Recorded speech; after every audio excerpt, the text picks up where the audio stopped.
Yo, what's up mga kapulido? Dennis Motor Parts.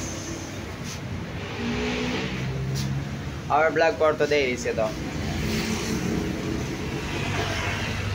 For valve, Cygnus Head. First time natin mag-vlog tungkol sa Cygnus Head. So,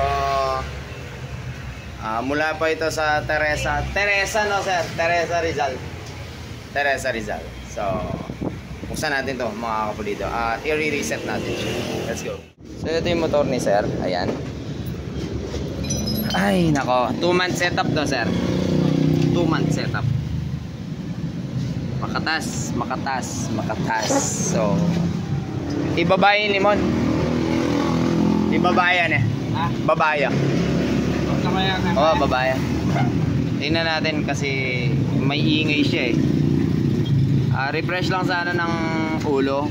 Kaso, ang usapan namin sa chat ni sir. Pero kaso yun, tunog kakaiba eh. Winelding ko na muna kasi nakakonect lang. Tapos, naka 32 siya. 59 plus 5 daw. So, sobrang katas niya. So, talagang may dala ka pang langis no sir. Ayan pala yung dayo natin. May dala pa daw siyang langis ka nagdadagdag siya sa dal. Pinili niya iabot dito sa Tarlac. Sa akin daw talaga dapat ipapakarga to. Kaso, hindi ko siya mabigay ng schedule. Kaya pinagawanan niya din. Hindi niya mahintay yung schedule. So, natanggal pa to. Ayan, grabe. So, top speed, hindi daw ma-top speed kasi talagang napakaingay. Hindi daw talaga ma-top speed. So, start muna natin para marinig nyo mga kapulido.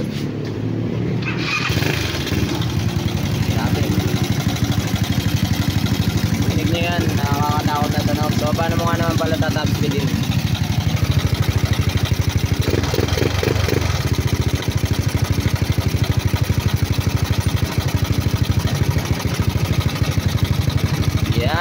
So, top speed, hindi daw talaga ma-top speed. Nakakatakot. So, siyempre kapag nagpagawa ka, kailangan ma-proof mo na pwede siyang biritin. So, ayan, tignan na lang natin. Buksan na lang natin itong mga kapulitin. Parang may lakas naman eh. Bagay, plus 5. 1, ano daw? 172cc, no? Yun, babaan natin yan. Tapos, papalitan magneto siya, port match. Tingnan lang natin kung ano pa yung kailangan. All rise update. Yan, nagsasabaw talaga. So, super leak daw, sabi ni Andoy. Yan si Andoy, napakayamang namin tropa.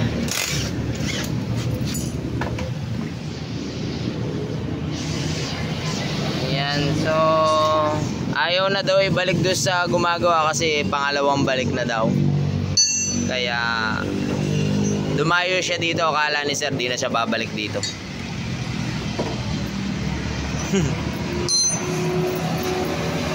Super leak. Gasket all siguro yung gamit. Oo.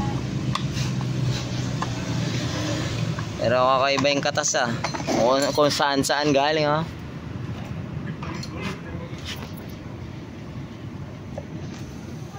Kaya may dalang ano si sir eh. Yan. Extra langis. So yung magneto tinatanggal na ni Momonski. Kasi ilalighten namin. So mamaya pag-iwayo ko rin na yan. Sasamba pa ako ng 2. So update mga kapulido. Medyo umaray si sir. Dahil na-reveal na ang kanyang karga. So, pag open is ganito ang nangyayari. Asa may mga piyasa niya? Ito.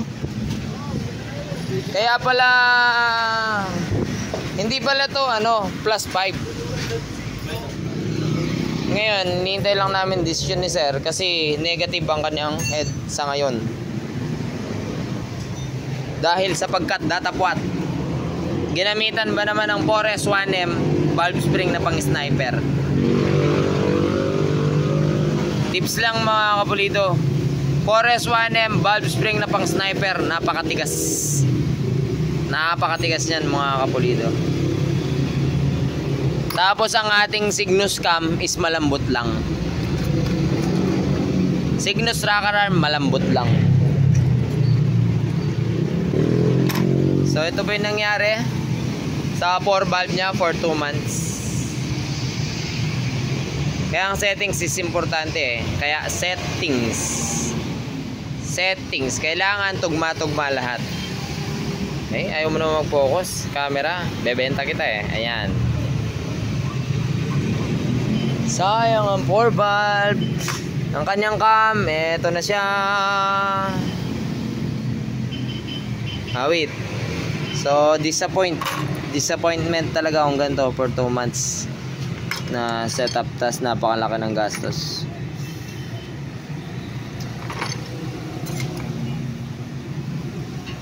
Palaman, nagtataka kami bakit, kasi usapan namin ni sir 59 plus 5. Tapos bakit 2mm lang ang palaman, tapos pagbukas nakatras pa ng 2mm yung piston. Yun yung setup, bumaba ang CC.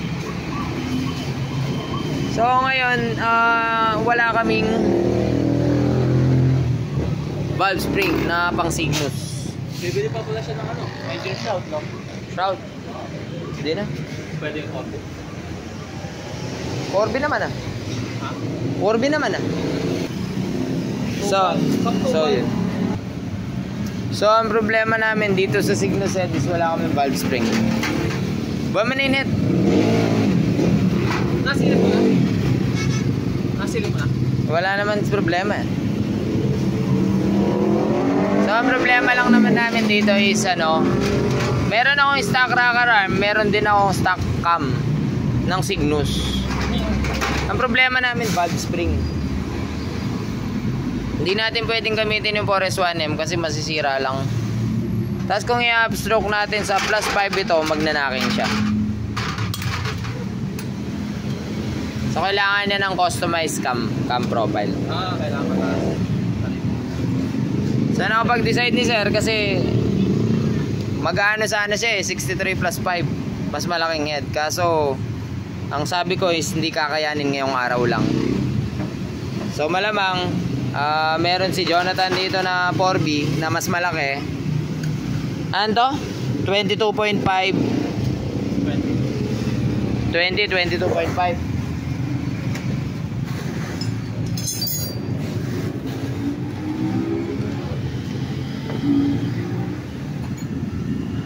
$20, 22.5 siya. Tapos may cam profile siya na 7.0.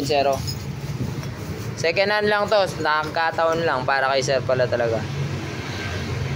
Tapos meron siyang valve spring kompleto. So malamang sa malamang ito na lang ilalagay namin kasi masyadong mapapalaking gastos ni sir kung magbabago kami ng head 4 valve para sa 63. Gusto sana niya mas higher CC eh. Kaso yung oras iiwanan niya, uuwi ulit siya ng Teresa Rizal, malaking abala yun sa kanya. So mag-aabol na lang kami dito sa dati niyang piston, dating black. Tapos ito ilalagay naming head.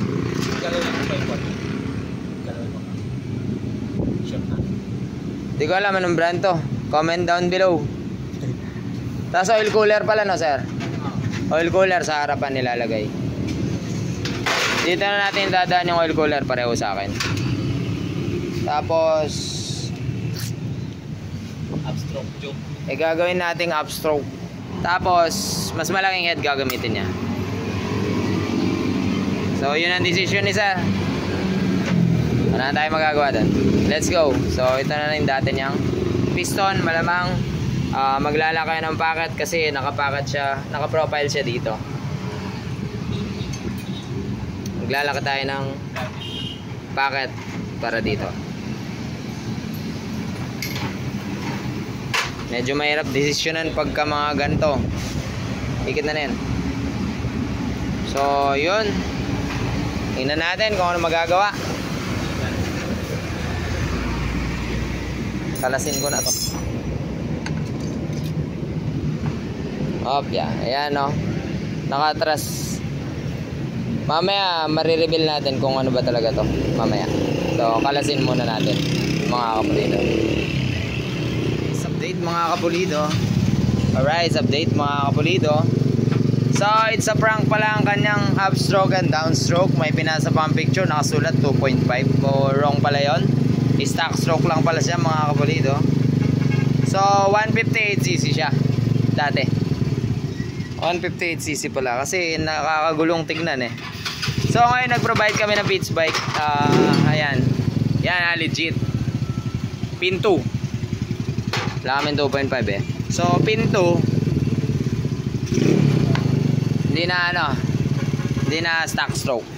So magiging 170cc siya. Pin 2. 170cc siya ngayon mga kapulido, na 4V na mas malaki compared sa dati. So yan, yung rad niya is pitch bike dati na to. Kaya pala 2mm lang yung palaman kasi rad 2 lang pala yung nadagdag. Ay, rad 2.5 lang pala yung nadagdag. 96 na pin ay rad. So yun. So eto na yung final decision ni sir para maiuwi na yung motor. Etong isang head. At nagpa-put pa si sir. Salamat sa kanya. Sulit chicken ng Tarlac. Momon, lamon na. Momon, lamon. Ano? Nadamay pa si to. Sa Kitambay lang, may libre ba? Sarap talaga pag libre. So ang kanyang makina is nakatayo na. Ito legit na plus 2 na siya. Plus 4. Nung dati scam pala. Bali susukat na lang kami niyan, tapos palit to. Ito tapyas. Sana ba? Ayan. Palit. Oil pump gear, nagbago kami. Ayan. Para lumakas yung flow ng ating langis.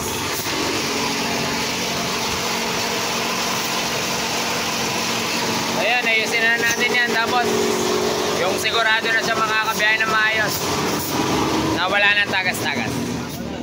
Update mga kapulido. Inaantok na kami pareho ni sir kasi ito si sir kaninang madaling araw ka-chat ko na siya. Papunta na daw siya 4:30 AM. Eh ako matutulog pa lang. At sumamba kami pa kanina. So update sa ating ginagawa, yung valve packet niya, bali kasi yung magiging head natin is 22.520. Yung dati na Cygnus stock 20 ay 1719. So nag valve packet kami, dinagdagan. Nilakayan na yan. So hindi na pwedeng laliman kasi matatamaan yung piston ring. So nilaparan ko siya. So dito sa kanyang deck height kanina lumabas siya ngayon kasi pinto na siya ngayon. Kanina naka-atras, ngayon nagpinto. So lumabas siya ng 1 something mm, 1.2, 1.3. So kailangan natin magpalaman ng 2mm niyan dagdag. So magiging 4mm ang kanyang palaman. Ito yung dati niya, standard niya to. So dadagdag tayong 2mm. Lilitaw na deck height niya is 0.7, 0.8 ganun. So yun, safe na yun mga kapulido. Naka-dome siya oh. So ilighten magneto, ito na. All goods na. Sa gedli niya, stock gearing to sir? Stock gearing, tas sun pulley lang, maliit. Yun, ay nilagay na rin pala to JPT na ano, swing arm para sa pang 4B, para hindi mahirap magtanggal ng elbow. Ito na inip at tinaantok na. Bala ka dyan. Mga kapulido, balik asado na lahat. Sa kanyang timing chain nagdagdag kami ng 2 kasi di umabot. So kanyang block yung dati pa rin niya, pitch bike steel bore. Napapansin nyo nagtabas akong konti dito kasi yung tensioner sobrang alanganin ng timing chain, low siyang sobra. So yung tensioner bitin siya. Manifold yan, gasket maker. So, walang paper, walang head gasket. Tutok lang. Bali 4mm. Nilagyan ko lang ng bago para isahan lang yung palaman para hindi siya pangit tignan. Lagay ako ng butas dito, daanan ng langis. Oil passage kasi steel bore lang siya tapos wala siyang guhit. Kabilaan. Valve packet naglaki tayo kasi mas malaki yung bagong head. Pinutol ko to kasi para hindi masyadong tension yung kanyang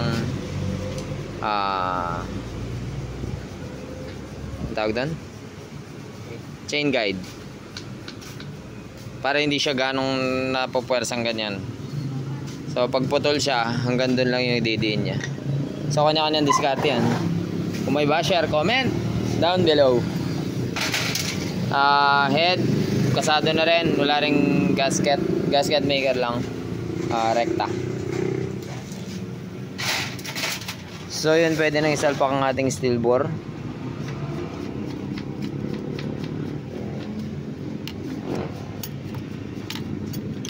Yan. So mamaya pwede nang start mga kapatid. Ano pa bang details? Valve seal, binilitan na namin ng bago. Yung cam nito is regrind siya 7.0. Syempre headworks.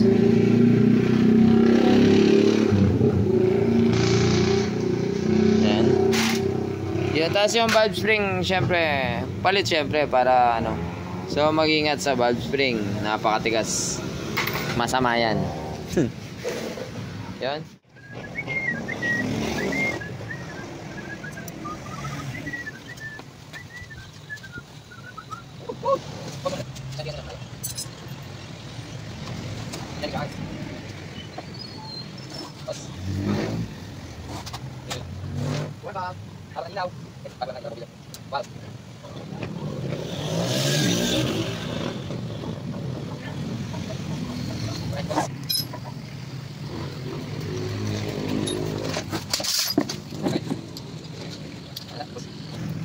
Nakastack siya kanina, so ito timing natin. Timing gear. Stuck kasi kanina. Kumuha na pala ako na ito para hindi na ako nahihirapan kasi ang hirap magpihit eh.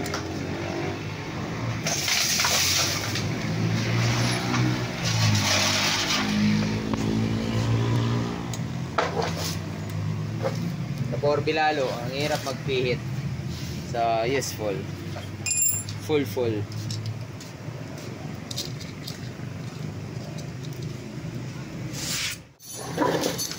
Nag-update ang MDRRMO dahil may alert na bagyo. Punta kaming Alaminos mamaya.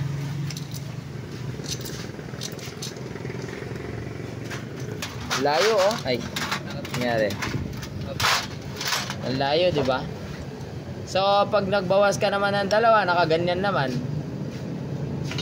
So, hindi pwede yun. Pag pinwersa mo, mapuputol yung chain sa biyahe niya.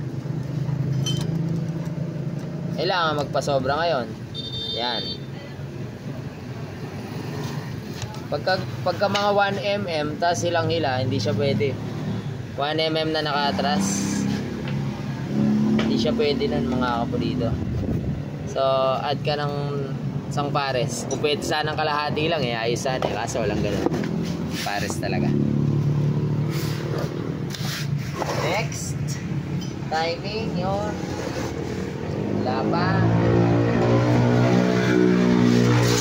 Tensioner, lalagyan natin ng gasket maker. Ito kadalasan problema rin to.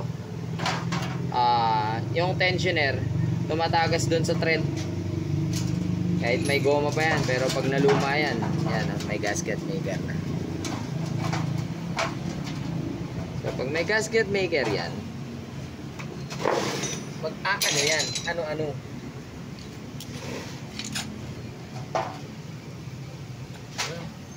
Pause mo na sa. Yan, nilagay ko na muna. So yan, law-law pa rin yan, no? Nakalahati na.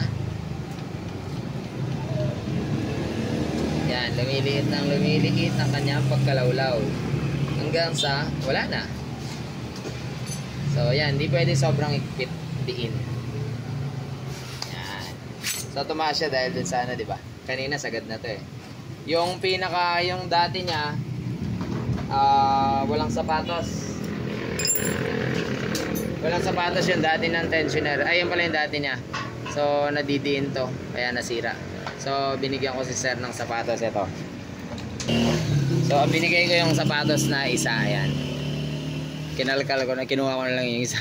Bala na yung bibiling iba. Hindi, kailangan eh. Kasi madiin. So, ginagawa lang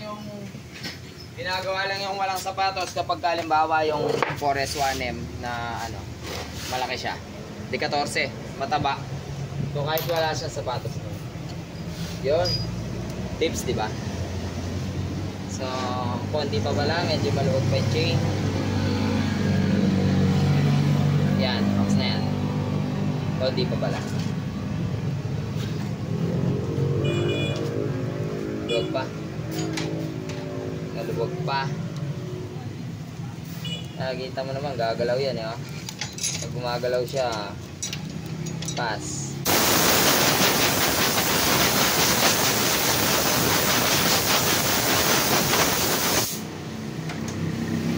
Yan.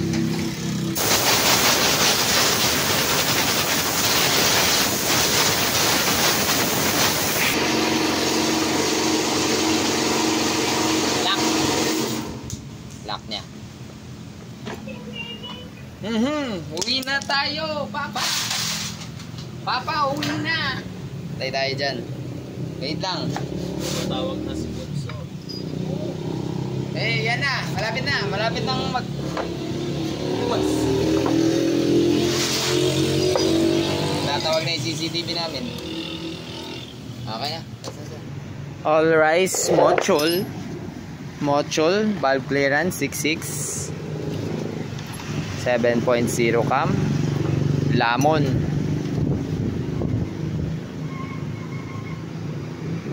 Yan oh. O, diba? O. Nanofu. O. Nanofu. Okay. 800 ml pa rin.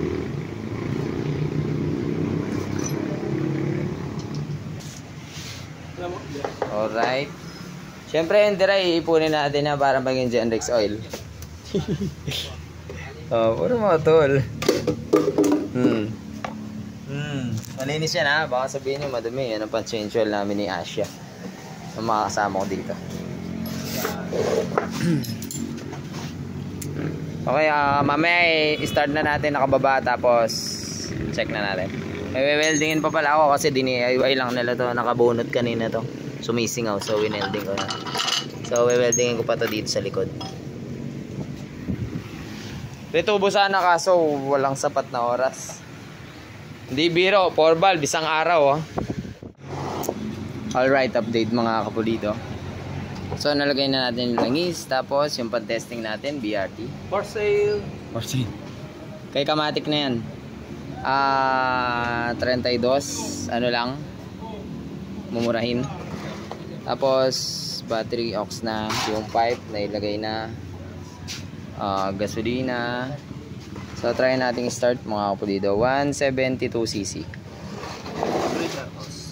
Breather hose wala. Ay, yung kay Sofa na lang. May RAM wala. Ayan oh. So first start, abang lang tayo kung may tatagas na dito. Sir, pa-video? Pa-video tayo sa mayaring inaantok na.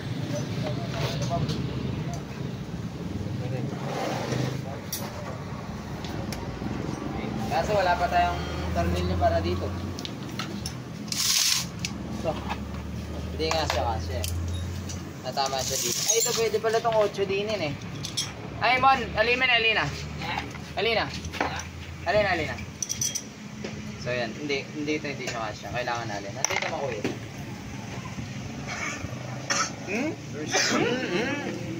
COVID. Nangawa ng COVID. Nangungobit ka, alright, naka-record. First start of the day, of the night. Start na natin yan mga kapulido. Gastos. El Gastos. Napakarami po saksiyan sila oh. Sir, pabidyo. Yan po yung mga saksi sa sayaw. Okay, start. Malamig yan ha? Oo.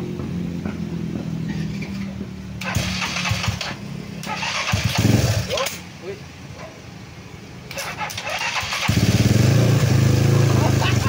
Nakatalsikan yung mukha niya. Lakas ng oil flow, no?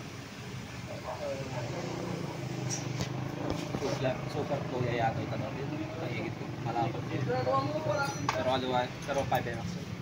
Oo. Mga pang ano? Mga pang ano yun? Cygnus. 8.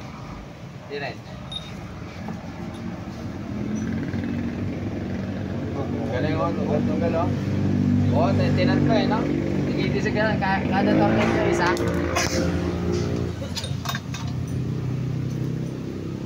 Kaya bigyan na natin ng tamang minor yan.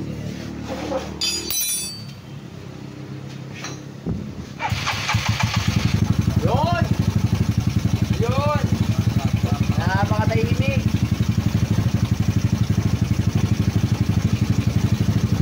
Ipa! Ingay na muli. Ayun na, Pentix, di ba gagalaw yan? Yung Pentix sir, medyo mayroon. Natahimik ka?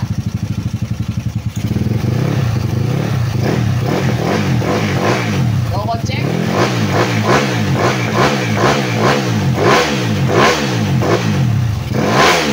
Walang tukot? Okay na, baka magalit na si pare natin doon. Parang big bike.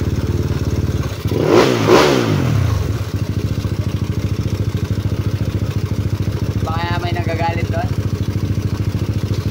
Napakatahimik. Napakaangas. So yung kanyang mga Bendix kit is maluluwag na. Ayan, tumutunog sila. Pero sa ulo napakatahimik na oh. Grabe yun sa kanina eh. Yan, walang katukod-tukod. Walang kakatok-katok. Napakabait. So kasana natin yan at pupunta pa kami ng Malaminos, alauna na. Update mga kabulido, natapos din. Ay, pupunta pa ako ng Alaminos, alas 3 na ng madaling araw. Wala nang tulugan to. So medyo masaya na si sir at nakita niya tahimik na yung motor niya. Tsaka may takbo na.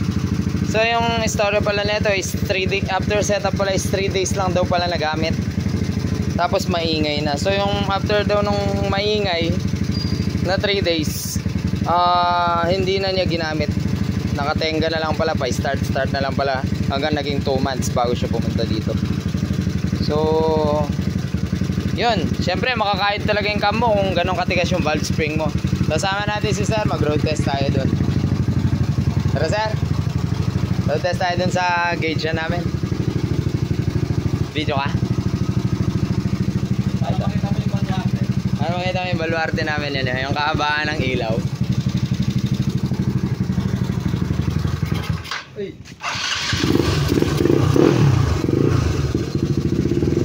Mga mahulog ng cellphone, boss. Yung kahawakan dyan. Wait lang. Yung...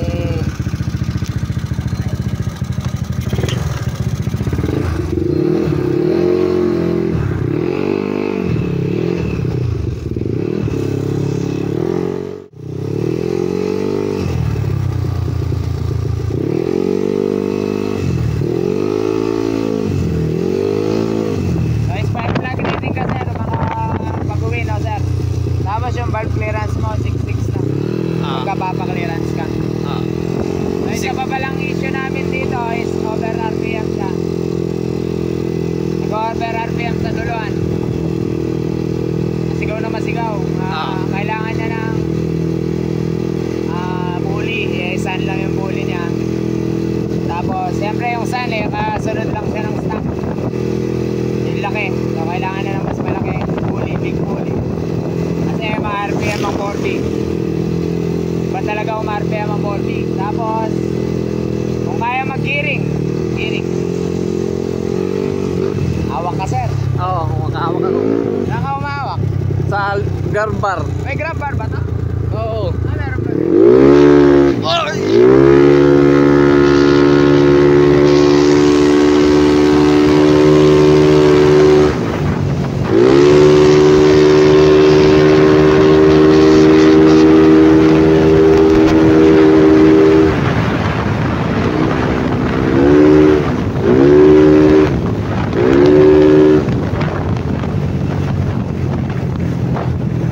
Sa temporary, nilagyan ko siya ng bola na medyo mabigat para hindi masyadong gigil sa duluan.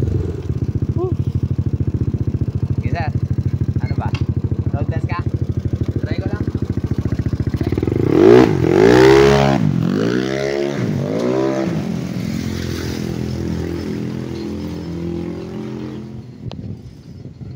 Oo. Tanggal yata ang spring ng side stand. Naglag yung side stand. Saan yung spring? Kaya yung spring niya. Hindi ko napansin, boss. I-pause ko muna.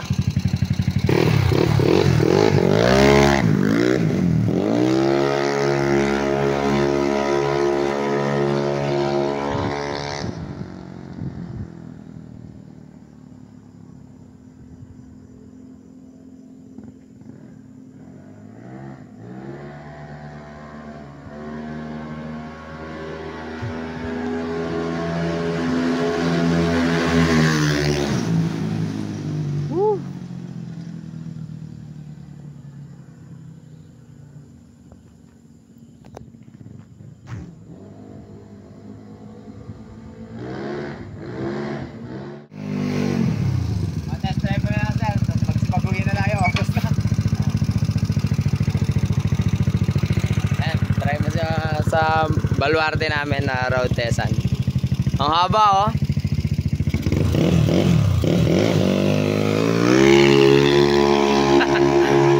Umahon yung harapan, eh. Nag-unlipiga siya, oh. So na test drive daw pala niya to after mabuo. Ano lang, mga wala pa daw 1 km. Yun lang daw talaga yung naging pinaka road test niya. Then sa bahay-bahay trabaho lang siya within 3 days. Yun.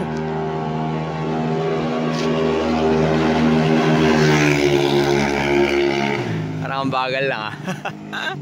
Pag sinundan mo talaga yung camera tapos naka-stabilize camera ka. So para mabagal talaga. So yan, salamat po sa panonood na may mga napulot na ideas ang mga kapwa ko mekaniko. So yun, valve spring, napaka-importante mga kapulido. Medyo ano lang, saktohan lang. Ayos lang, sir, nadagdagan naman ng konti lakas. So yan, salamat po sa panonood mga kapulido. May napulot kayong tips sa ating pagkarga ng Cygnus Big Valves. Salamat po sa panonood. Siyempre, Genix Motor Parts.